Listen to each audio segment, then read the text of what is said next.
psikiater. Psikiater. Jadi kalau orang sampai bunuh diri, itu ada masalah di mana orang itu tidak mempunyai harapan masa depan. Sekarang harapan masa depan apa? Apakah dia ekonominya sudah demikian parah? Karena pada saat ini cukup banyak atau sangat banyak yang sudah kesulitan dalam ekonomi. Dalam hal kesulitan ekonomi, apakah dia bisa mengatasinya? Apakah bisa mencari pekerjaan yang cukup atau tidak bisa? Dan kalau memang kesulitan seperti itu, maka dia akan berpikir apakah masih ada masa depan bagi dirinya. Tapi kejadian seperti ini tidak mungkin terjadi mendadak. Sekarang dia stres, lalu sekarang dia bunuh diri. Kalau itu terjadi sekarang stres dan sekarang bunuh diri, artinya orang itu ada suatu gangguan jiwa. Tapi mungkin kalau kita lihat keadaannya, dia sudah sebelumnya kan sudah ada masalah KDRT. Kalau KDRT dan suami istri seringkali kan ya masalahnya hubungannya dengan finansial. Apalagi kalau terbukti bahwa anaknya dibawa. Jadi seringkali kita bayangkan kalau seorang suami kekurangan uang, maka istri juga tetap akan meminta supaya suaminya bekerja. Belum tentu bisa bekerja. Lalu juga suaminya meminta kalau penghasilannya kurang, dengan penghasilan ini juga harus mencukupi untuk anak-anak dan mencukupi untuk makan.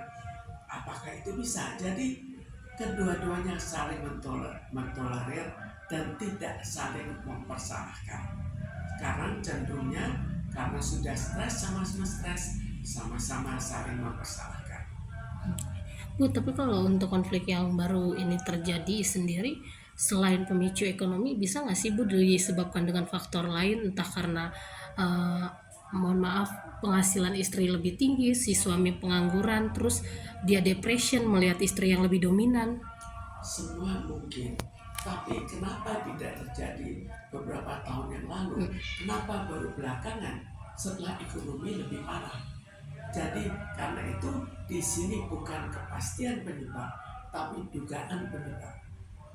Bahwa diperkirakan ada masalah ekonomi dan dasarnya adalah bahwa sekarang situasi ekonomi begitu parah sehingga cukup banyak yang akhirnya melakukan tindakan-tindakan yang tidak baik dalam hubungannya dengan ekonomi.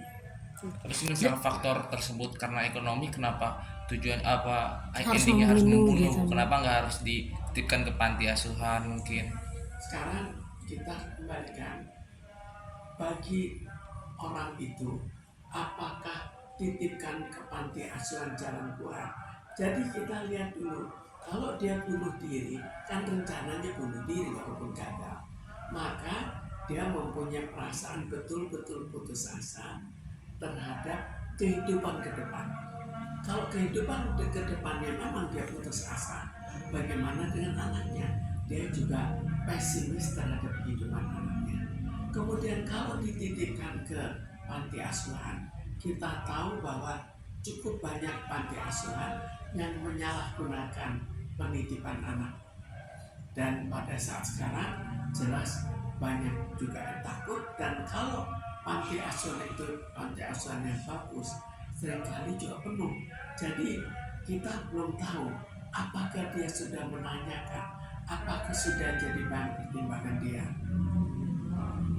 Kalau sudah menjadi bahan pertimbangan, maka tetap ada hal-hal yang negatif yang dia pikirkan, atau bisa juga dia memikirkan beban anaknya yang demikian besar, jangan jadi beban lagi sekalian dibunuh. Kita belum tahu apakah dia sakit jiwa. Krisis keyakinan sendiri bisa jadi pemicu juga nggak sih Bu, sehingga membunuh? Krisis keyakinan, kepercayaan, terus Keyakinan kepercayaan kurang juga, keimanan. juga bisa terjadi. Jelas kalau imannya kuat, jelas akan menunda atau tidak melakukannya. Tapi sekarang kita lihat masalah kejiwaan itu jangan dari segi oh dia seorang kiai, oh dia seorang yang yang sholat 5 waktu, tapi kita lihat juga dari iman di balik semua itu. Apakah dia betul-betul menjalani sesuai dengan makna dari agamanya. Kalau untuk faktor bersosialisasi itu juga mempengaruhi nggak sih Bu? Biasanya kalau orang sosialisasi kurang, maka jika ada kesulitan, dia otomatis juga kesulitan untuk mengatasinya. Lebih besar kesulitan untuk mengatasinya daripada orang yang bersosialisasi. Tapi kejadian saat ini tuh Bu, konflik yang pembunuhan di Jagakarsa ini bukan baru ini aja. Sebelumnya kan juga ada di Koja yang anak tewas dengan bapaknya, terus si istri tiba-tiba depression gitu. Ini sangat marak banget gitu Bu, Jadi makin kesini. kita lihat bahwa kondisi kesehatan jiwa sekarang kan sangat menurun. Dengan menurun, maka terjadi banyak kemungkinan yang sifatnya negatif, mulai dari dia membunuh, sampai dia melakukan pencurian, sampai melakukan pembunuhan. Di samping itu juga melakukan bunuh diri. Biasanya, kalau sudah suatu krisis terjadi, maka diawali dengan lebih banyak membunuh, merampok misalnya. Tapi setelah itu, tahap berikutnya adalah bunuh diri, dan tahap terakhir adalah bunuh diri sekeluarga. Bu, mungkin ada yang mau disampaikan atau pesan-pesan untuk orang-orang ini kan biar nggak ikut juga mengambil langkah terlalu cepat agar bunuh diri dulu. Jalan singkat gitu. Sebetulnya kalau orang sudah mau bunuh diri, dia itu sudah stresnya terlalu lama dan berat.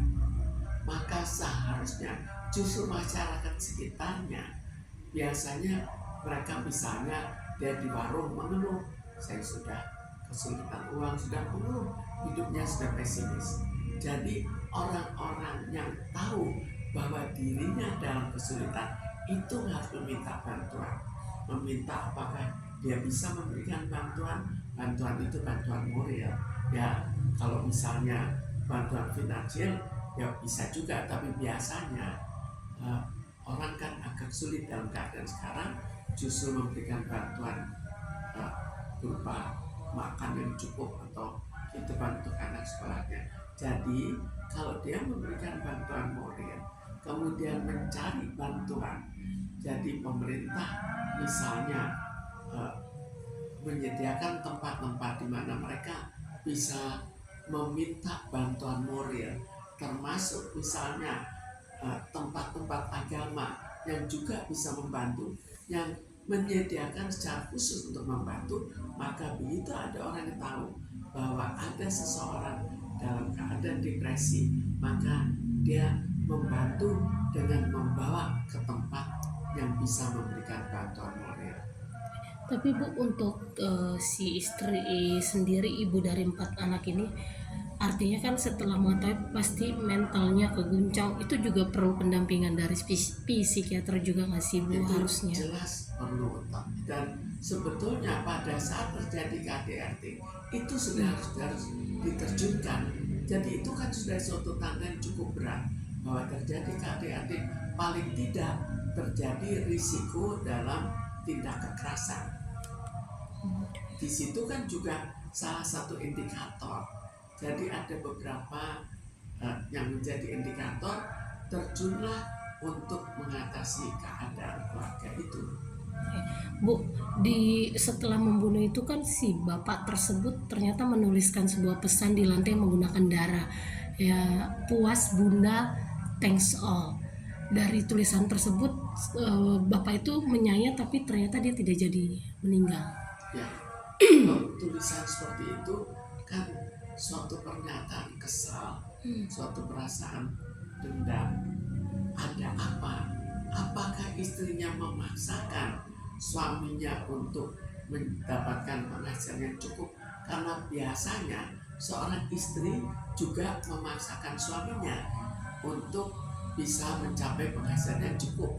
Dan kalau istri itu mendesak dan desakan itu dirasakan sebagai tekanan mental, maka mungkin saja dia akan menulis dengan itu sebagai tulisan sebagai lampiasan. Halo. Cukup.